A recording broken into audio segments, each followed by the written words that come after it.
Welcome to the Slop Temple. We pray this video helps. You'll start by confirming prerequisites. Your AirPods Pro 2 are charged, updated, and paired to your iPhone.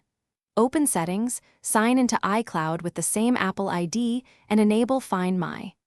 Once done, make sure Bluetooth and location services are active so the device can report location. Now open the Find My app. You're ready to begin tracking. This initial setup ensures continuity between devices and allows precise location updates instead of relying on manual searches. You'll now locate and interact with your AirPods. In Find My, tap Devices and select your AirPods Pro 2. The map shows current or last known location. Use directions to navigate there. If they're nearby but out of sight, tap Play Sound to emit a chime from the AirPods. This works even if one bud is in the case.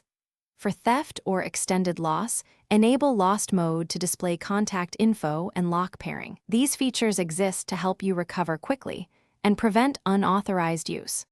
Finish by retrieving and reconnecting the AirPods. Test audio and stereo balance to confirm both buds function.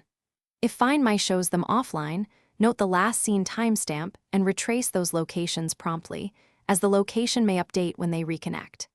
If nothing works, try resetting the AirPods and re-adding them to your devices to restore Find My linkage. A key troubleshooting tip: if they never appear, sign out of iCloud and back in, then repair. This often fixes permission or sync issues. Thanks for watching. Consider subscribing if we helped you.